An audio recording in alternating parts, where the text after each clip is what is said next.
நமக்கு இந்த ஆவிக்குரிய யுத்தம் நம்முடைய வாழ்க்கையிலே நடந்து கொண்டே இருக்கிறது. ஒவ்வொரு நாளும் we are under the spiritual warfare. நாம் இந்த ஆவிக்குரிய யுத்தத்திலே நாம் ஒவ்வொரு நாளும் நடந்து கொண்டிருக்கிறோம். நாம் கிறிஸ்தவர்களாய் இருப்பதினாலே, நாம் விசுவாசிகளாய் இருப்பதினாலே, பிசாசானவன் நம்மிடத்திலே பல்வேறு கோணங்களிலே தன்னுடைய செயல்பாடுகளை ஆரம்பித்து விடுகிறான்.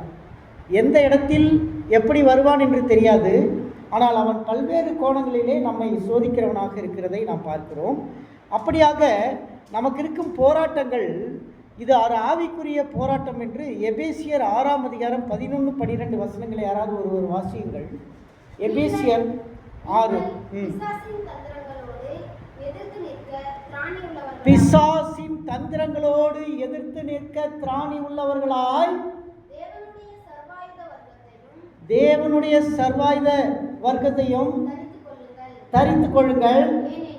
ஏனெனில் மாம்சத்தோடும் இரத்தத்தோடும்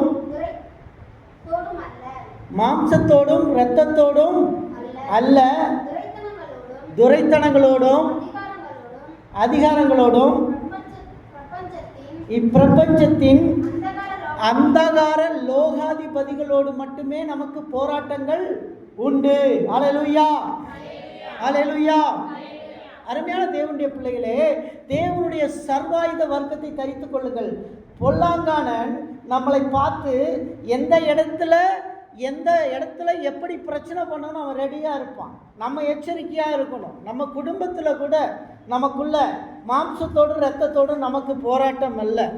ஒருவேளை நம்முடைய பிள்ளைகளோடு ஒரு சண்டை போடுறோம், பிள்ளைகள் நம்மளோடு சண்டை போடுறாங்க, கணவன் நம்மிடத்தில் சண்டை போடுறாரு, அல்லது மனைவி நம்மிடத்தில் சண்டை போடுறான்னா இது கணவன் மனைவிக்குள்ளே இருக்கிற மாம்சீக சண்டை அல்ல. இதற்கு பின்னால் சில கிரியை செய்கிற ஆவியினாலே தான் இந்த பிரச்சனைகள் ஏற்படுகிறது. அல்லேலூயா, அல்லேலூயா. இப்படிப்பட்ட சாத்தானின் போராட்டங்கள் நம்முடைய வாழ்க்கையிலே நம்முடைய ஆவிக்குரிய வாழ்க்கையை புடமிட்டு பார்க்கிறதாக இருக்கிறது. மாம்சத்தோடும் இரத்தத்தோடும் நமக்கு போராட்டங்கள் இல்லை. அப்படி என்று சொல்லும் பொழுது நம்முடைய மனைவியோடு நமக்கு போராட்டம் இல்லை, நம்முடைய கணவனோடு நம்முடைய போராட்டம் இல்லை, நம்முடைய பிள்ளைகளோடு போராட்டம் இல்லை, நம்முடைய மாமியாரோடு போராட்டம் இல்லை, நம்முடைய மாமனாரோடு போராட்டம் இல்லை. ஆனால் போராட்டங்கள் அந்தகார லோகாதிபதிகள், துரைத்தனங்கள், அதிகாரங்கள், வான மண்டலத்தில் உள்ள பொல்லாத ஆவிகள்னாலே நமக்கு போராட்டங்கள் உண்டு. அல்லேலூயா. நிறைய இடத்துல நம்ம பார்க்குறோம் இந்த துரைத்தனத்தின் ஆவி என்னவென்று சொன்னால் தன்னுடைய சாதியை குறித்து பேசுகிற ஆவி, தன்னுடைய இனத்தை குறித்து பேசுகிற ஆவி, தன்னுடைய நிலையை குறித்து பேசுகிற ஆவிக்கு பெயர் துரைத்தனத்தின் ஆவி. இது துரைத்தனம். அது தமிழில் சொல்லியிருக்கு துரை என்று சொல்கிறது. துரை என்றால் ஒரு தலைவன் என்று சொல்லுகிறார். தன்னை பெரியாளாய் காட்டிக்கொள்ளக்கூடிய ஒரு ஆவி. அந்த ஆவியினாலே நமக்கு போராட்டங்கள் உண்டு. அதிகாரங்கள் துரைத்தனங்களாலும் அதிகாரத்தினாலும் நமக்கு போராட்டங்கள் உண்டு. நம்முடைய அதிகாரிகள்னால நமக்கு போராட்டங்கள் இருக்கலாம், அல்லது ஒருவர் அதிகாரம் செலுத்துவதனாலே நமக்கு போராட்டங்கள் இருக்கலாம். வகுப்பில் ஆசிரியராக இருப்போம், மாணவ அதிகாரம் செலுத்திட்டு இருப்பான். நிறைய இடத்துல ஹாஸ்பிட்டல் வேலைக்கு போவோம், ஹாஸ்பிட்டலில் டாக்டர் அமைதியாக இருப்பார், ஒரு நர்ஸ் அங்கே அதிகாரம் பண்ணிகிட்டு இருப்பான். நானும் நர்ஸு தானே, ஆனால் அவள் நர்ஸாக இருந்துட்டு அதிகாரம் பண்ணுறாளே அப்படின்னா அது அதிகாரத்தின் ஆவிகள். அதே போல் நம்ம வேலை செய்கிற இடத்துலையும் சரி, நம்ம வேலை செஞ்சுட்டு இருப்போம், நம்மளை மாதிரியே படித்த நமக்கு ஈக்குவலாக இருக்கக்கூடிய நம்ம வயசுக்கு கீழே இருக்கிற ஒருத்தி அதிகாரம் பண்ணிக்கிட்டு இருப்பான். இதெல்லாம் பார்க்கும்போது இந்த அதிகாரத்தின் ஆவிகளினாலே நமக்கு போராட்டங்கள் உண்டு. அடுத்ததாக பார்க்குறோம் அந்தகாரத்தின் லோக அதிபதிகளோடு. அந்தகார லோகாதிபதிகள் என்று சொன்னால் இருளின் ஆவிகள். இந்த இருளின் ஆவிகளோடு நமக்கு போராட்டங்கள் உண்டு. இந்த இருளின் ஆவிகள் நம்ம எந்த இடத்தில் நம்முடைய வாழ்க்கையை பாழாக்கலாம், நம்முடைய குடும்பத்தை பாழாக்கலாம், நம்முடைய ஆவிக்குரிய வாழ்க்கையை அழித்து விடலாம். இவர்கள் 2 பேர் ஒற்றுமையாய் வாழ்கிறார்களா, அவர்களை கலைத்து விடலாம், அவர்களின் உறவுகளை முறித்து விடலாம் என்று சொல்லி இந்த அந்தகார லோகாதிபதிகள் அதில் தன்னுடைய செயல்பாடுகளை செய்து கொண்டே இருக்கும்.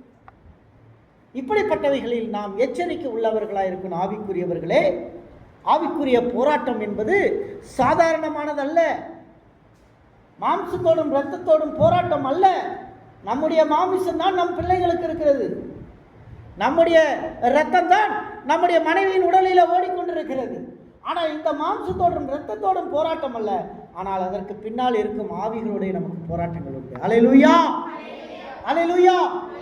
இப்படிப்பட்ட ஆவிகளின் மீது நாம் எச்சரிக்கையுடன் இருக்கணும். We need to be very conscious, very caution about the evilness that was touches your family and break your family, everything. இதுகளோட தான் நமக்கு போராட்டங்கள் இருக்கு. ஸ்மித் விக்கிள்ஸ்வர்த்னு ஒரு பெரிய ஊழியக்கார், அவர் ப்ரீச் பண்ணிட்டு இருக்காரு. பெரிய ஊழியக்கார், செத்து போனவங்கள 3 பேரை உயிரோடு எழுப்பினவர். அவரை பற்றி நீங்கள் படிச்சிருப்பீங்க புஸ்தகத்தில். ஸ்மித் விக்கிள்ஸ்வர்த் ஒரு முறை பிரசங்கம் பண்ணிக்கிட்டு இருக்காரு. பிரசங்கம் பண்ணும் பொழுது அவருக்கு ஒரு துண்டு சீட்டு கொடுக்கப்படுகிறது. அந்த துண்டு சீட்டில் எழுதியிருந்தது, உன் மனைவி இறந்து விட்டாள், யுவர் ஒய்ஃப் வாஸ் டெட், உன் மனைவி இறந்து விட்டாள் என்ற ஒரு செய்தியை போதகர் ஸ்மித் விக்கிள்ஸ்வர்த்துக்கு கொடுக்கப்படுகிறது. விக்கிள்ஸ்வர்த் அதை படிச்சுட்டு மேலும் 1 மணி நேரம் பிரசங்கம் பண்ணார். அல்லேலூயா, அல்லேலூயா. இப்போ மக்கள்லாம் என்ன சொல்லுவாங்க? யாருக்கு இந்த செய்தி தெரியுமோ அவங்க நினைப்பாங்க, என்ன பாஸ்டர் இவர், பொண்டாட்டி செத்து போச்சு, பிரசங்கத்தை முடியான்னு நான் சீட்டு கொடுக்குறேன், ஆனால் இந்த ஆள் 1 மணி நேரம் பிரசங்கம் பண்ணிட்டு கீழே இறங்குறாரு. அல்லேலூயா. என்ன நினைப்பாங்க மக்கள், என்ன சொல்லுவாங்க மக்கள் என்று சொல்லி 1 மணி நேரம் பிரசங்கம் பண்ணிட்டார். ஃபுல் டே பிரசங்கம் பண்ணிட்டார். மக்கள் என்ன நினைச்சாங்களோ தெரியல. அதுக்கப்புறம் இறங்கினாரு, நேராக வீட்டுக்கு போனார். மனைவியின் சடலம் அங்கே கிடந்தது. அந்த சடலத்தை எடுத்தார், செவுத்து மேலே நிறுத்தினார். செவுத்துல ஒட்டி நிறுத்தி, இயேசுவின் நாமத்தில் இப்பொழுதே இந்த உயிர் வா அப்படின்னார். அல்லேலூயா. இறந்து 1 மணி நேரம் கழிச்சு ஸ்மித் விக்கிள்ஸ்வர்த் தனது மனைவியை இயேசுவின் நாமத்தில் உயிரோடு வான்னு சொல்லுன வானத்திலிருந்து அந்த ஆவி திரும்பி வந்துருச்சு. அல்லேலூயா. அவருடைய புக்கை படிச்சு பாரு. நடந்த சம்பவத்தை நான் சொல்றேன். ஆவிக்குரிய போராட்டம் எங்க வருது? ஊழியக்காரன் பிரசங்கம் பண்ணிட்டு இருக்கும்போது வருது. என்னன்னு வருது? மனைவி செத்து போயிட்டான்னு வருது. இப்படிப்பட்ட போராட்டங்கள் வரும்போது சோர்ந்து போயிடக்கூடாது, துவண்டு போயிடக்கூடாது. நம்ம சில நேரங்களில் என்ன செய்யறோம்னு தெரியாது. நமக்கு அப்படிப்பட்ட போராட்டங்கள் வரும் பொழுது நாம் என்ன செய்வோம் என்று தெரியாது. நாம் தவித்து போய் விடுகிறோம். நாம் என்ன செய்வோம் என்று நாம் வேதனை அடைந்து போய் விடுகிறோம். இவர் 1 மணி நேரம் பிரசங்கம் பண்ணார்னா அவர் மனசுக்குள்ள வேதனை இருக்கு. ஆனால் கர்த்தருக்கு செய்ய வேண்டிய கடமையை முடிச்சுட்டு போறாரு. அல்லேலூயா. கடமையை முடிச்சுட்டு போனோன்னா கர்த்தர் நினைப்பார், என்ன நினைப்பாரு? என் மகன் எனக்காக மனைவியை பார்த்துட்டு ஓடலை, எனக்காக 1 மணி நேரம் பிரசங்கம் பண்ணுறான், அவன் உயிரோட வாழ நான் உயிரை கொடுப்பேன்னு சொன்னார் கர்த்தர். அல்லேலூயா, அல்லேலூயா. இதுதான் கர்த்தர் செய்கின்ற அற்புதங்கள். ஆவிக்குரிய யுத்தம் நடக்கும் நம்முடைய வாழ்க்கையில. எச்சரிக்கையோடு இருங்கள் தேவனுடைய பிள்ளைகளை. நம்முடைய யுத்தம் மாம்சத்தோடும் இரத்தத்தோடும் அல்ல.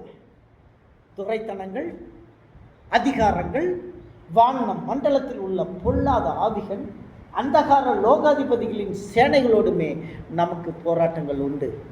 நமக்கு போராட்டங்கள் உண்டு. நிறைய நேரங்களில் என்னுடைய மாமியார் திட்டுகிறாள், என் மாமனார் திட்டுகிறார், என் கணவர் திட்டுகிறார், என் மனைவி திட்டுகிறாள் என்று யோசிப்போம். ஆனால் பிரச்சனை மாம்சத்தோடு இரத்தத்தோடும் அல்லன்னு பைபிள் தெளிவாக சொல்லிடுச்சு. It's not from the flesh, it's not from the blood. It is not the problem you are facing. It is not in the blood and not in the flesh, but it is behind that the evil spirit. That evil spirit is more dangerous. அந்த அசுத்த ஆவி பிரச்சனை செய்கிறது. ஆவியை கட்டி ஜெபம் பண்ணி பாருங்க, ஆவியை கட்டி ஜெபம் பண்ணி பாருங்க, அடங்கி போயிடும், அடங்கி போயிடும் அந்த ஆவி. அல்லேலூயா, அல்லேலூயா. அந்த ஆவி அடங்கி போயிடும். 2 கொரிந்தியர் 10ஆம் அதிகாரம் 4வது வசனத்தை வாசிங்க. 2 கொரிந்தியர் 10ஆம் அதிகாரம் 4வது வசனம்.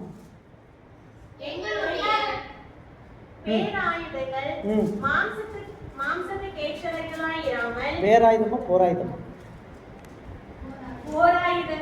எங்களுடைய போர் ஆயுதங்கள்.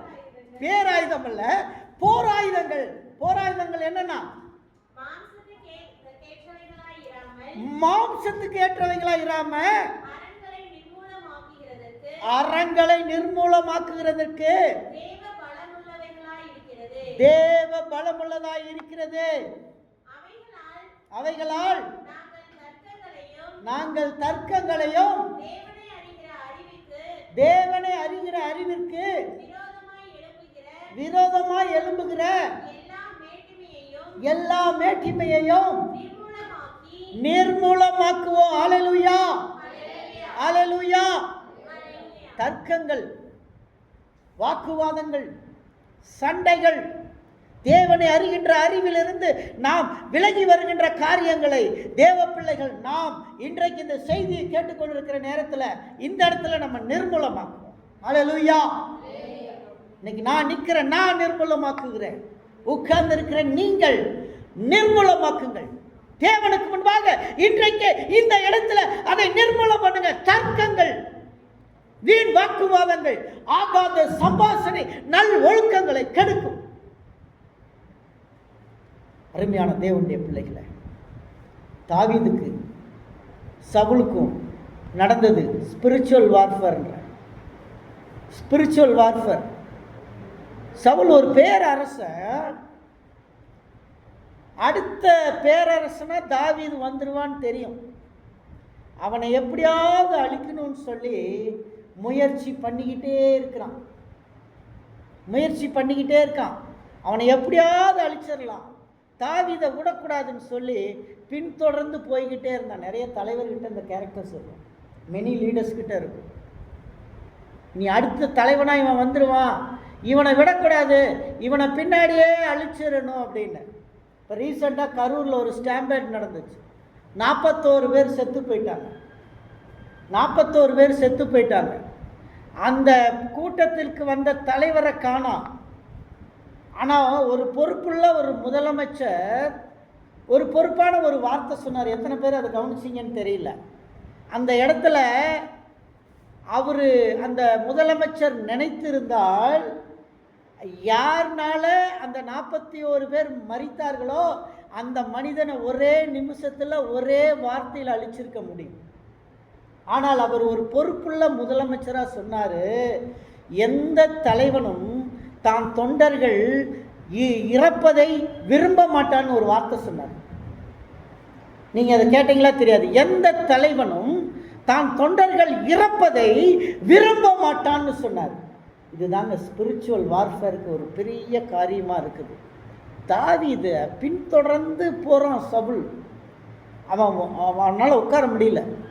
அவனுக்கு கர்த்தர் கொடுத்தது. எத்தனை வருஷம் சவுல் ராஜா அரசாண்டார் யாருக்காவது தெரியுமா? 40 வருஷம். இந்த 40 வருஷத்தில் கடவுள் ஆட்சி பண்ணுறதுக்கு கொடுத்த 40 வருஷத்தில் தாவீதை அழிக்கிறதுக்கு தான் பெரும் முயற்சி எடுத்துக்கிட்டான். தாவீதை எப்படியாவது கொன்றணும். இது பயங்கரமான பகை. ஆனால் சவுலின் மகனும் தாவீது ரொம்ப க்ளோஸ் ஃப்ரெண்டாக இருந்தாங்க. சவுலுக்கே தெரியாது.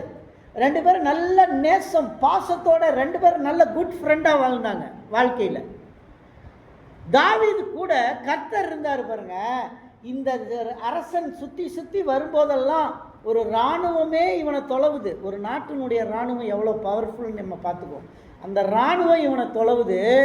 ஆனால் அந்த இராணுவத்துக்கும் தப்பு வைக்கிறவர் நம்முடைய தேவன். அல்லேலூயா. அந்த அளவுக்கு தாவீதை தப்பு வைத்தார். தாவீதை உயர்த்தணும்னு நினைக்கும் போது எத்தனை ஸ்பிரிச்சுவல் வார்ஃபேர் வந்தாலும் கர்த்தர் அவனை எல்லாத்திலையும் ஜெயிக்க வச்சு மேலே கொண்டு வந்து உட்கார வச்சார்.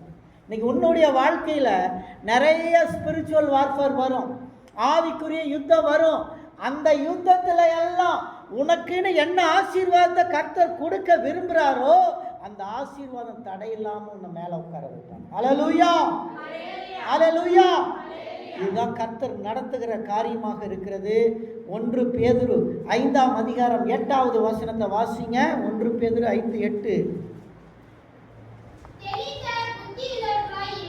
தெளிந்த புத்தியுள்ளவர்களாயிருங்கள், விழித்திருங்கள், ஏனெனில் உங்கள் எதிராளியாகிய உங்க எதிராளி யாரு? வீட்டுக்காரரா? உங்க எதிராளி யாரு? வீட்டுக்கார அம்மாவா? உங்க அம்மாவா? இவர் மதரா? உங்க எதிராளி யாரு? உங்க டேடியா? உங்க எதிராளியானவன் பிசாசானவன். அல்லேலூயா. உங்க எதிராளி பிசாசு என்ன பண்றான்? கர்ஜிக்கிற சிங்கம் போல் எவனை விழுங்கலாம் என்று வகை தேடி சுற்றி திரிகிறான். அல்லேலூயா. பாத்தீங்களா? சாத்தா என்ன பண்றான்? நம்ம நினைச்சிட்டு இருக்கோம் நம்மளை இவன் தான் பிரச்சனை பண்றான், இவன் தான் பிரச்சனை பண்ணான். அவன் பிரச்சனை பண்ணல, இவன் தான் பிரச்சனை பண்ற, இவ பிரச்சனை பண்ணல. கெர்ச்சிக்கிற சிங்கம் போல இருக்கான் சாத்தான். எப்படி இருக்கான்? கெர்ச்சிக்கிற சிங்கம். சிங்கம் எப்படி கெர்ச்சிக்கும் தெரியுமா? சிங்கம் கர்ஜிக்கிறத பார்த்துருக்கீங்களா, கேட்டிருக்கீங்களா? இல்லை, நிறைய எல்லாம் கையில் எல்லாம் ஆண்ட்ராய்டு ஃபோன் வச்சுருக்கிறவங்க, அதனால் சிங்கம் கர்ஜிக்கிறதுலாம் நல்லா தெரியும். அதை நான் எக்ஸ்பிளைன் பண்ண தேவையில்லை. கர்ஜிக்கிற சிங்கம் போல எவனை விழுங்கலாம் என்று வகை தேடி என்ன செய்யலாம்? சுற்றி திரிகிறான். ஒவ்வொரு வீடாக சுற்றி பார்ப்பான். அப்போ நம்ம வீடு நல்லா இருக்குதா, அந்த வீட்டுக்குள்ள பிரச்சனையை பண்ண. அல்லேலூயா, அல்லேலூயா. இது ஆவிக்குரிய யுத்தம். இந்த யுத்தத்துல நம்ம ஜெயிக்கணும். பார்த்துக்கோங்க. யாக்கோபு 4:7 சொல்லுது பாருங்க. யாக்கோபு 4:7. ஜேம்ஸ், தேவனுக்கு கீழ்ப்படிந்திருங்கள், பிசாசுக்கு எதிர்த்து நில்லுங்கள். அல்லேலூயா. யாருக்கு கீழ்ப்படினும்ப்பா? ஜமீமா, யாருக்கு கீழ்ப்படினும்? யாருக்கு எதிர்த்து நிக்கணும்? சாத்தானுக்கு எதிர்த்து நின்னுங்க, தேவனுக்கு கீழ்ப்படிங்க. அல்லேலூயா. இப்ப கர்த்தர் சொல்றாருன்னா அதுக்கு கீழ்ப்படிங்க. கர்த்தர் இன்னைக்கு சொல்றாரு, ஒபே பண்ணுங்க. ஆனா சாத்தானுக்கு என்ன செய்யுங்க? எதிர்த்து நில்லுங்க. சாத்தானுக்கு எதிர்த்து நின்னா அவன் அப்பொழுது உங்களை விட்டு ஓடி போவான். இது யோசேப்பிட்ட பாத்தீங்களா? யோசேப்பிட்ட பாத்தீங்களா? யோசேப்பு எதிர்த்து நின்னானா? யோசேப்பு என்ன பண்ணான்? வஸ்திரத்தை விட்டு ஓடி போயிட்டான். போத்திபார் மனைவி சாத்தானா வர்றா, அவனை பிடிச்சிடறா, ஏதோ ஒன்று பண்ணலான்னு நினைக்கும் போது யோசேப்பு என்ன செய்யறான்? இதை நான் பார்த்துக்கிறேன்னு நினைக்கல, எதிர்த்து நின்ன அந்த இடத்த விட்டு விலகி போனான். அல்லேலூயா. வாலிப பிள்ளைகள், வயசுக்கு வந்த பிள்ளைகளுக்கு நான் இதை சொல்லுகிறேன். இப்படிப்பட்ட எதிர்ப்பாளரோடு சோதனைகள் வரும்போது அங்கே எதிர்த்து நின்று போராடாத, விலகி ஓடிடு. அல்லேலூயா, அல்லேலூயா. யோசேப்பு அந்த இடத்துல சாத்தானுக்கு எப்படி எதிர்த்து நிற்கிறான்? விலகி ஓடி எதிர்த்து நிற்கிறான். அல்லேலூயா. இன்னைக்கு நீங்களும் அப்படி விலகி ஓடுறதுக்கு பாருங்க. தேவனுடைய பிள்ளைகளே, சத்துரு இவ்வளவு பெரிய போராட்டத்தை கொடுக்கக்கூடியவன் நம்முடைய வாழ்க்கையிலே. சில நேரங்களில் நாம் என்னடா அது இவ்வளவு போராட்டங்கள் வந்து கொண்டே இருக்கிறதே, என்ன செய்வோம்? அடி மேல் அடி விழுகிறது. The misery is comes as a battalion என்று ஆங்கிலத்தில் ஒரு பழமொழி உண்டு. Misery is comes as a battalion. Misery எப்படி வருமா? இராணுவம் மாதிரி வருமா? அணிவகுத்து வருமா? ஒன்று மாதிரி ஒன்று, ஒன்று மாதிரி ஒன்று. இதுதான் ஸ்பிரிச்சுவல் வார்ஃபேர். ஆவிக்குரிய யுத்தம்னா என்ன? ஒன்று மாதிரி ஒன்று வந்துக்கிட்டே இருக்கும். ஒரு பிரச்சனை இல்லை, இப்போதான் மீண்டு வந்தோம், அடுத்த பிரச்சனை வரும். அடுத்த பிரச்சனை 2 நாள் நல்லா இருக்கும், 3வது நாள் ஆரம்பிச்சிடும். இதுதான் ஆவிக்குரிய யுத்தம். அந்த யுத்தத்தில் கர்த்தருடைய பிள்ளைகள் ஜெயிப்பார்கள். சத்துருவனுடைய ஆயுதம் வாய்க்காம போகும். ஏசாயா 54:17 படிங்க. ஏசாயா 54:17 படிங்க. 54:17. உனக்கு விரோதமாய் உருவாக்கப்படும் எந்த ஆயுதமும் வாய்க்காதே போகும். உன் குடும்பத்துக்கு விரோதமாய் உருவாக்கப்படும் எந்த ஆயுதமும் வாய்க்காதே போகும். உன் கணவனுக்கு விரோதமாய் உருவாக்கப்படும் எந்த ஆயுதமும் வாய்க்காதே போகும். உன் மனைவிக்கு விரோதமாய் உருவாக்கப்படும் எந்த ஆயுதமும் வாய்க்காதே போகும். உன் பிள்ளைகளுக்கு விரோதமாய் உருவாக்கப்படும் எந்த ஆயுதமும் வாய்க்காதே போகும். அல்லேலூயா, அல்லேலூயா. உன் பிள்ளைகளுக்கு விரோதமாய் உருவாக்கப்படும் எந்த ஆயுதமும் வாய்க்காதப்படும். சாத்தான் நம்மளை அம்பு வச்சு எய்யறான். வேதத்தில் சொல்லுது, பொல்லாங்கான் எய்யும் அக்கினி ஆஸ்திரம். பொல்லாங்கானன் எய்யும் அக்கினி ஆஸ்திரம்னு சொல்லுது. அது நீங்கள் படிச்சீங்க எபேசியர் புஸ்தகத்தில் 13-18 பாருங்க. பொல்லாங்கான் எய்யும் அக்கினி ஆஸ்திரம்னு சொல்லு. அந்த வசனத்தை படிங்க. பொல்லாங்கானன் எய்யும் அக்கினி ஆஸ்திரங்களை எல்லாம் ஆவிழ்த்து போடத்தக்கதாக எல்லாவற்றுக்கும் மேலாக விசுவாசம் என்னும் கேடயத்தை பிடிச்சுக்கங்க. அல்லேலூயா. Where is your faith? உன் விசுவாசம் எங்கே இருக்கு? பிரச்சனை வரும்போது தான் விசுவாசம் இருக்கணும். போராட்டம் வரும்போது தான் விசுவாசம் இருக்கணும். பண கஷ்டம் வரும்போது தான் விசுவாசம் இருக்கணும். whenever the problem you are facing, பண கஷ்டம் வருதா, அங்கே விசுவாசம் இருக்கணும். Operate your faith.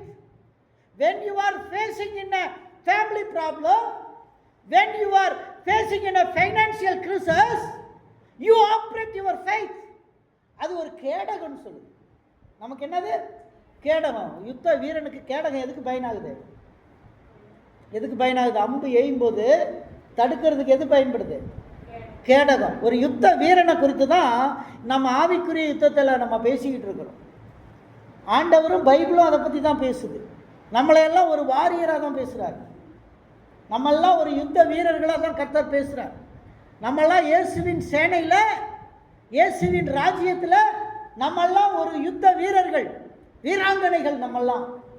நம்ம சாத்தானுக்கு எதிராக யுத்தம் பண்ணணும். இதுதான் நமக்கு கர்த்தர் கொடுத்த கடமை. we need to fight against Satan. that is our principle of responsibility God has given for us. அந்த ரெஸ்பான்சிபிலிட்டி தான் நமக்கு கொடுத்துருக்காரு. நம்ம இந்த ஆவிக்குரிய யுத்தத்தை ஃபைட் பண்ணிட்டு இருக்கோம். இந்த யுத்தத்தை பண்ணும்போது விசுவாசன்ற கேடயம் நம்ம கையில் இருக்கணும். எத்தனை பேர் கையில் நான் விசுவாசத்தின் கேடயத்தை எடுத்துட்டேன், நான் பயப்பட மாட்டேன்றவங்களா? அல்லேலூயா சொல்லுங்க. அல்லேலூயா, அல்லேலூயா. நீங்கள் விசுவாசத்தின் கேடயத்தை கையில் எடுத்துக்கோங்க. சாத்தான் அம்பு எய்வா, வந்து இடிக்கும், கீழே விழுந்துடும், உங்களை ஒன்றும் பண்ணாது. அல்லேலூயா, அல்லேலூயா. குடும்பத்தில் ஃபைனான்ஸ் கிரைசிஸ் வரும்போது விசுவாச கேடயத்தை எடுங்க. விசுவாச கேடயத்தை எடுத்து பயன்படுத்துங்க. விசுவாச கேடயம் வெரி வெரி பவர்ஃபுல். உன் பேங்க் பேலன்ஸ் குறையும் போது விசுவாசத்தை ஆப்ரேட் பண்ணிப்பார். நான் எப்பயுமே அதை செய்வது வழக்கம். பேங்க் பேலன்ஸ் குறையும் போது I will operate the faith. விசுவாசத்தை ஆப்ரேட் பண்ணும்.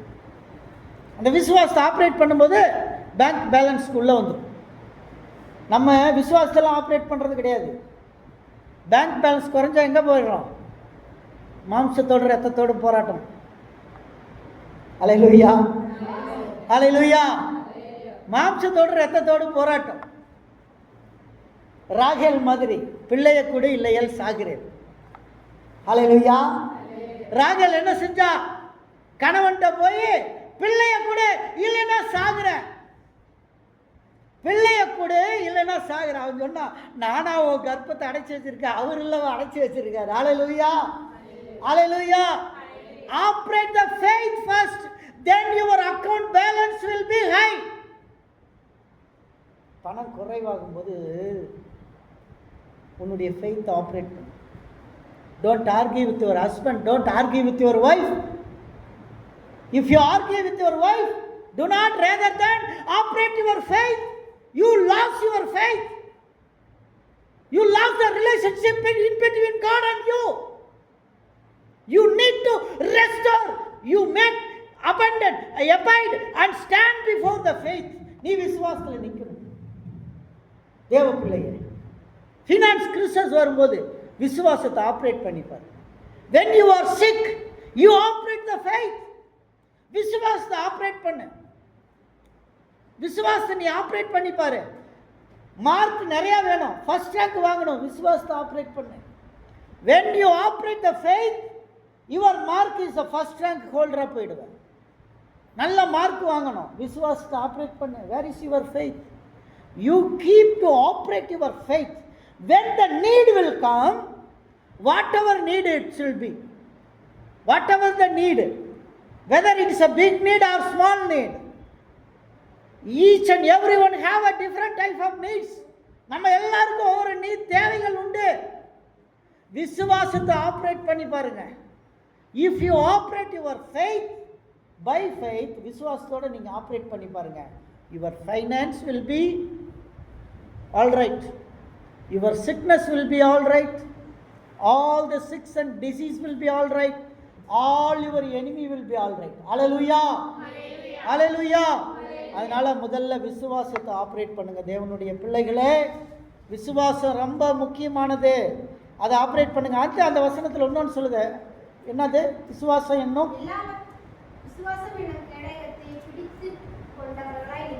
அடுத்து ரட்சணியம் என்னும் தலை சீரா. படை வீரனுக்கு எது முக்கியம்? தலை சீரா முக்கியம். தலை ஹெட் மெட்டல், ஹெல்மெட் மாதிரி ஒரு மெட்டல் படை வீரன் போடுவான். அந்த தலை சீரா முக்கியம். அந்த தலை சீரா நமக்கு ஆவிக்குரிய யுத்தம் பண்றவங்களுக்கு எது தலை சீரா? ரட்சணியம், ரட்சிப்பு, the salvation. Salvation is on your head always. ஓ தலை மேல ரட்சிப்பு நின்றுகிட்டே இருக்கணும், எப்பயும் அபிஷேகம் நின்றுகிட்டே இருக்கணும். தலைமேல் வரும் அபிஷேகம் தான் உன்னை வழி நடத்தணும், உன்னை வழி நடத்தணும். கர்த்தருடைய ஆசீர்வாதம் தான் ஐஸ்வர்யத்தை தருங்க. நிறைய பேர் நம்ம ஐஸ்வர்யத்துக்காக தான் இன்னைக்கு உலகத்தில் நம்ம வேலை செய்ய போகிறோம். நம்ம போடுற பாதி சண்டை ஐஸ்வர்யத்துக்காக சண்டை. நம்ம குடும்பத்தில் வர்ற பல பிரச்சனை ஃபினான்ஸ்னால பிரச்சனை. ஆனால் இதெல்லாம் கர்த்தருடைய ஆசீர்வாதம் தான் தரும். அல்லேலூயா. கர்த்தருடைய ஆசீர்வாதம் தான் ஐஸ்வர்யத்தை தரும். அவர் ஐஸ்வர்யத்தை தந்தா அதனோட வேதனையை கூட்ட மாட்டார். அல்லேலூயா.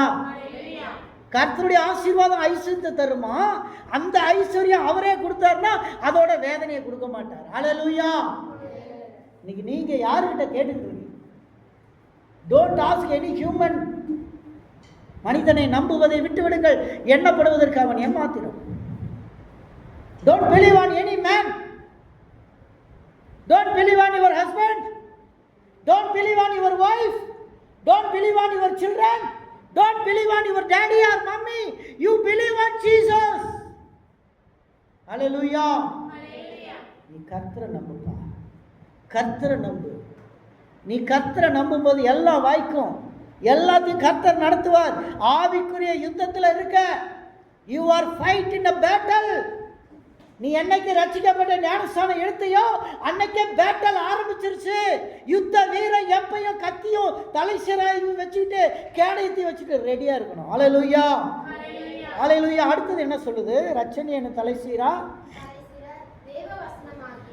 வேத வசனம் என்னும் ஆவியின் பட்டயம். எது பட்டயம்? நமக்கு தேவ வசனம். நம்ம கத்தியை தூக்கிட்டு போய் குத்துறது இல்லை பட்டயம். வேத வசனம் தான் நமக்கு பட்டயம். வேத வசனத்தை நம்ம ப்ரொக்ளைம் பண்ணிக்கிட்டே இருக்கணும். நமக்கு பிரச்சனை வரும்போது தேவனுடைய வசனத்தை ஆப்ரேட் பண்ணணும். நமக்கு போராட்டங்கள் வரும்போது நாம் மாமிச மனிதர்கள் அநேக நேரங்களில் தவறி விடுகிறோம். தவறும் பொழுது கர்த்தர் அதை உணர்த்தும் பொழுது, அந்த உணர்வை பெற்றுக்கொள்ளும் பொழுது நாம் வேத வசனத்தில் நம்மளை நிரப்பிக்கணும். அல்லேலூயா, அல்லேலூயா. மாம்சத்துக்கு இடம் கொடுத்துடக்கூடாது, வசனத்துக்கு இடம் கொடுக்கணும். வசனம் ரொம்ப முக்கியம். கர்த்தருடைய வார்த்தை ரொம்ப முக்கியம். அந்த வார்த்தை நமக்கு உயிரை கொடுக்கும். தேவனுடைய வார்த்தை நம்மை உயிர்ப்பிக்கும், உயிர்ப்பித்து நம்மளை வழிநடத்தும். இந்த ஆவிக்குரிய யுத்தம் பெரிய யுத்தம். நம்ம சாதாரணமாக அதை நினைச்சிட்டு இருக்கிறோம். ஸ்பிரிச்சுவல் வார்ஃபேர் நமக்கு நிறைய நேரங்களில் நடக்கும். நீங்களே நினைப்பீங்க, சலிச்சு போயிருது வாழ்க்கையில், என்னடா அது, என்ன லைஃப்ல பிறந்ததுலேருந்து இப்படியா, கல்யாணம் பண்ணி நல்லா இருப்பேன்னு பார்த்தா அப்பயும் இப்படியா, பிள்ளைய பெற்றதுக்கப்புறம் நல்லா இருப்பேன்னு பார்த்தா அப்பயும் இப்படியா. ஆவிக்குரிய யுத்தம். அல்லேலூயா. It is a spiritual warfare. You are facing a spiritual warfare. இந்த ஆவிக்குரிய யுத்தம் ஒரு ப்ராக்டிக்கலாகவே நடந்துக்கிட்டு இருக்கு நமக்கு. அதனால் வெளிப்படுத்தின விசேஷம் 12ஆம் அதிகாரம் 11வது வசனத்தில் இந்த யுத்தத்தை ஜெயிக்கிறதுக்கு ஒரு வசனம் இருக்கு.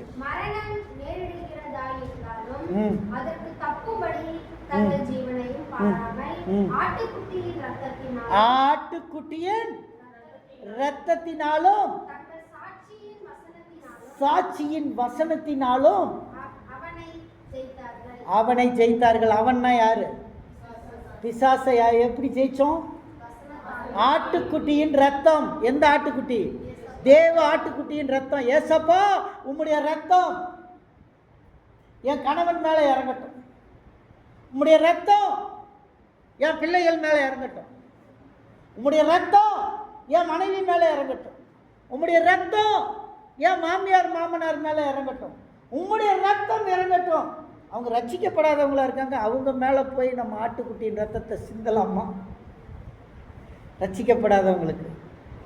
ஒருவேளை ரட்சிக்கப்பட்டா பரலோகமே உன் வீட்டில் தான் இருக்கும். ஹல்லேலூயா, ஹல்லேலூயா. ஆகவே இந்த ஆட்டுக்குட்டியானவரின் ரத்தத்தை உன் வீட்டு மேல தெளி, உன் வாகனத்து மேல தெளி, உன் மேல தெளிச்சுக்கோ, உன் பிள்ளைகள் மேல தெளிச்சுக்கோ, உன் கணவர் மேல தெளிச்சுக்கோ. இந்த ரத்தம் உயிரோடு பாதுகாக்கும். ஹல்லேலூயா. ஆட்டுக்குட்டியானவர் ரத்தத்தினாலும் சாட்சியின் வசனத்தினாலும் வேத வசனத்தினாலும் தான் மனுஷன் பிழைக்கிறான். ஹல்லேலூயா.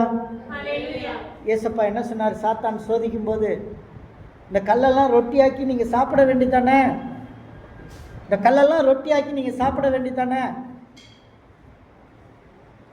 நான் யோசித்தேன். நேற்று இந்த ரைஸ் மில் பில்டிங்கை, ஒரு 85 வருஷத்து பில்டிங்கை நேற்று இடித்தோம். நேற்று அதை இடிக்கும் போது எல்லாம் மண்ணெல்லாம் உளுந்து புழுதியாக பறந்துச்சு, மண்ணெல்லாம் இடிஞ்சிருச்சு. ஏறக்குறைய ஒரு 25 லோடு, பெரிய லாரியில் 25 லோடு வந்துச்சு அந்த பில்டிங். அவ்வளோ பெரிய செங்கல் மண்ணில் கட்டப்பட்டு முதல் எஸ்சி நம்பர் 1 முதல் பில்டிங் ஏறுபள்ளிக்கு 85 வருஷத்துக்கு அப்புறம் அந்த பில்டிங்கை நம்ம ரெனோவல் பண்ண போகிறோம். அதை இடித்தேன். அவ்வளோ கல்லையும் எடுத்து போகிறதுக்கு ஒரு வண்டி, இந்த ஜேசிபி எடுத்து திரும்பி போகிறதுக்கு ஒரு வண்டி. நான் யோசித்தேன், இது அப்படியே ஆண்டவர் ரொட்டியாக்கி விட்டாருன்னா இந்த ஊரில் இருக்கவங்களாம் வந்து எடுத்துகிட்டு ஓடிடுவானே, உணவாக்கியிருந்தா பரவாயில்லையேன்னு யோசித்தேன், கல்லை அப்பமாக்கி சொல்லி சாப்பிட்றதுக்கு. ஆனால் கர்த்தர் என்ன சொன்னார்? Man is not in bread alone, மனிதன் அப்பத்தினால் மாத்திரமல்ல தேவனுடைய வாயிலிருந்து புறப்படுகிற வார்த்தையினால் பிழைப்பான். ஹல்லேலூயா. இன்னைக்கு நம்ம நினைச்சிட்டு இருக்கிறோம் நம்ம சாப்பாட்டால பிழைச்சிட்டு இருக்கிறோம், நம்ம சாப்பாட்டால பிழைச்சிட்டு இருக்கோம் நம்ம நினைக்கிறோம். இல்லை, தேவன் ஒரு நாளை கூட்டி கொடுக்கறதுனால நம்ம பிழைச்சிட்டு இருக்கோம். ஹல்லேலூயா, ஹல்லேலூயா. நீ கடுமையான நேரங்களை சந்திக்கும் போது தேவன் ஒரு நாளை உனக்கு கூட்டி விட்டார். ஒரு நாளை அவர் கூட்டியதுனால அந்த ஒரு நாள் உனக்கு கூட்டிக்கொண்டே போகிறது. இதுதான் முக்கியம். அதனால தேவனுடைய பிள்ளைகளே, இதை நாம் எச்சரிக்கையோடு நாம் செயல்படுவோம். மத்தேயு 4ஆம் அதிகாரம் 1 - 11 வசனங்கள்ல அந்த சம்பவத்தை நம்ம பார்த்தோம். யாத்ராகமம் 14, 13, 14 வாசிங்க.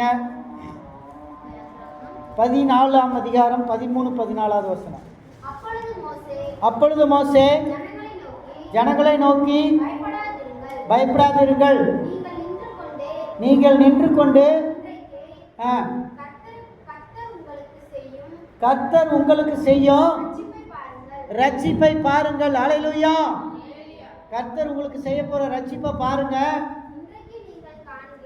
இன்றைக்கு நீங்கள் பார்க்கிற எகிப்தியரை என்றைக்கும் காண மாட்டீங்க. அருமையான தேவனுடைய பிள்ளையே, எகிப்துனா இருள், எகிப்துனா கஷ்டம், எகிப்துனா வறுமை, எகிப்துனா அடிமைத்தனம். இன்னைக்கு நம்ம எல்லாரும் சொல்லுவோமா, நம்ம சந்திச்சுட்டு இருக்கிற இன்னைக்கு சந்திச்சுட்டு இருக்கிற இந்த போராட்டம் இனி நம்ம பார்க்க மாட்டோம்னு சொல்லுவோமா? இன்றைக்கு நான் சந்தித்துட்டு இருக்கிற இந்த போராட்டத்தை இனிமேல் பார்க்க மாட்டேன். என் வீட்டில் பார்க்க மாட்டேன், என் பிள்ளைகளை பார்க்க மாட்டேன், அப்படி என் குடும்பத்தில் அப்படி நடக்காது. கர்த்தர் ஆசீர்வதிப்பா. தேவனுடைய பிள்ளைகளை, ஒரு கல்லூரி ஆரம்பிச்சுது. கல்லூரி ஆரம்பிக்கும் போது முதல் நாள் வந்தோடனே எல்லா மாணவர்கிட்டையும் ஆசிரியர் சொன்னார், மாணவர்களே நாளைக்கு வரும்போது ஆளுக்கு ஒரு எலுமிச்சம்பழம் கொண்டு வாங்க. எல்லா மாணவனும் கடைக்கு போய் ஆளுக்கு ஒரு எலுமிச்சம்பழத்தை வாங்கிட்டு வந்தான். ஆசிரியர் அந்த எலுமிச்சம்பழத்தில் உங்கள் பேர் எழுதுங்கன்னாரு. பேர் எழுதிட்டாங்க. பேர் எழுதி சரி எல்லாரும் கொண்டு வந்து இந்த பெரிய டப்பா ஒன்று வச்சுருக்கேன், அந்த டப்பாக்குள்ளே போடுங்கன்னாரு. அவங்கவுங்க பேர் எழுதி உள்ளே போட்டாங்க. போட்டதுக்கப்புறம் ஆசிரியர் என்ன சொன்னார்னா, ஒவ்வொருத்தராக வந்து உங்கள் எலுமிச்சம்பழத்தை தொலைவி எடுத்துக்கங்கன்னாரு. வந்து ஒவ்வொருத்தராக தொலைவி எடுத்துக்கிட்டாங்க. எல்லாரும் எடுத்துக்கிட்டாங்க. திருப்பி என்ன பண்ணார் ஆசிரியர், அந்த எலுமிச்சம்பழத்தை தோலை உரிங்க அப்படின்னாரு. தோலை உரிச்சிட்டாங்க. தோலை உரிச்சோன்னே அதை கொண்டு வந்து என்ன செய்யுங்க, மறுபடியும் அந்த பின்குள்ளே போடுங்கன்னாரு. போட்டாங்க. இப்போ நீங்கள் எது உங்களுதோ பார்த்து எடுத்துக்கங்கன்னாங்க. தோலை உரிச்சதுக்கப்புறம் யாருனாலையும் கண்டுபிடிக்க முடியும். எல்லா எலுமிச்சம்பழமும் ஒரே மாதிரி இருக்கு. அது மாதிரி இந்த தோல் தான் இந்த உலகத்தில் நம்மளை வேற்றுமை கொடுத்துக்கிட்டு இருக்கு. நம்முடைய நிறங்கள், நம்முடைய இனங்கள், நம்முடைய ஜாதிகள் நம்மளை இந்த வேற்றுமை கொடுத்துக்கிட்டே இருக்கு. ஆனால் இது இந்த உலகத்தை விட்டு போச்சுன்னா, தமிழில் ஒரு பழமொழி உண்டு, காயமே இது பொய்யடா, இது வெறும் காற்றடித்த பையடா, மாயனார் செய்த மண்பாண்ட ஓடடா. இது வெறும் காத்தடித்த பைய, மாயனார் செய்த மண்பாண்ட ஓடு நம்ம கீழே போட்டு உடைச்சோம்னா முடிஞ்சு போச்சு. பைபிளில் சொல்லுது குயவனை பற்றி. அதைத்தான் இந்த பழமொழியிலையும் சொல்கிறாங்க. அருமையான தேவனுடைய பிள்ளைகளே, ஆவிக்குரிய யுத்தத்தை சந்தித்து கொண்டிருக்கிற நீ, இந்த யுத்தம் உனக்கு வெற்றியிலே முடியும். இந்த யுத்தம் உனக்கு வெற்றியிலே முடியும். கர்த்தர் உனக்கு சமாதானத்தை கொடுத்து இந்த யுத்தத்திலே நீ வெற்றி அடைவாய். நீ வெற்றியை சுதந்தரிப்பாய். ஆவிக்குரிய யுத்தங்கள் வரும் பொழுது நீ தொடர்ந்து உன்னுடைய ஜெபத்தை அதிகப்படுத்து, உன் நேரத்தை அதிகப்படுத்து, கர்த்தரோடு நெருங்கு. நம்ம நிறைய பேர் இந்த மாதிரி யுத்தம் வரும்போது கர்த்தரே வேண்டான்னு ஒதுங்கி போகிறோம். ஜெபம் வேண்டாம், நமக்கு தேவையில்லைன்னு ஒதுங்கி போகிறோம். அந்த மாதிரி டைமில் தான் நம்ம போய் ஜெபத்தில் உட்காரணும். அப்போ தான் கர்த்தர் நம்மளோட பேசுவார். அல்லேலூயா, அல்லேலூயா. எல்லாரும் ஜெபம் பண்ணலாமா? தேவன் தாமே நம்மளை ஆசீர்வதிப்பாராக.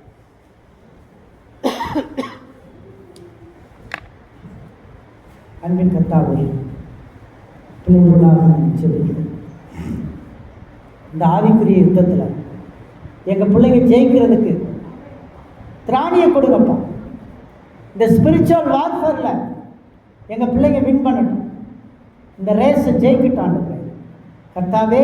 இந்த பிள்ளைங்களுக்கு விடுதலையை கொடுங்க, ஆசீர்வதிங்க, பலப்படுத்துங்க, பாதுகாத்துக் கொள்ளுங்க. இந்த ஸ்பிரிச்சுவல் வார்ஃபேர் அவர்களுக்கு உம்முடைய வசனம், உம்முடைய ரத்தம், சாட்சியின் வசனம் இந்த பிள்ளைகளோடு தெளிக்கப்படட்டும். இங்கே உட்கார்ந்துருக்க எல்லா பிள்ளைகள் மேலும் இயேசுவின் ரத்தம் தெளிக்கப்படும். இங்கே முழங்கால் போட்டிருக்கிற ஜெபத்தில் இருக்கிற எல்லா பிள்ளைகள் மேலேயும் இயேசுவின் ரத்தம் தெளிக்கப்படும். ஆவிக்குரிய யுத்தத்தில் அவங்க வெற்றி அடையட்டும். உமக்கு நன்றி. நீ துதிக்கிறோம், நீ சோதரிக்கிறோம். தொடர்ந்து ஆசீர்வதியும், பலப்படுத்தும், பாதுகாத்துக் கொள்ளும். நசரேயனாகிய இயேசு கிறிஸ்துவின் நாமத்தில் வேண்டிக் கொள்கிறேன் பரமபிதாவே. என் ஆத்துமாவே கர்த்தரை ஸ்தோத்திரி, என் முழுவதும் பரிசுத்த நாமத்தை ஸ்தோத்திரி. என் ஆத்துமாவே கர்த்தரை ஸ்தோத்திரி, கர்த்தர் செய்த சகல உபகாரங்களையும் மறவாதே. நம்முடைய கர்த்தராகிய இயேசு கிறிஸ்துவின் கிருபை, பிதாவாகிய தேவனுடைய அன்பு, பரிசுத்த ஆவியின் அந்யோன்யமும் சந்தோஷமும் சமாதானமும் நம் அனைவரோடும் கர்த்தருடைய வருகை பரிந்தும் நிலைத்திருக்கிறார். அல்லேலூயா, அல்லேலூயா, அல்லேலூயா. கர்த்தருக்கு ஸ்தோத்திரம்.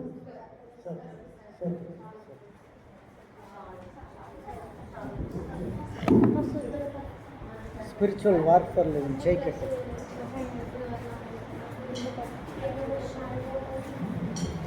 Sunday class, boys.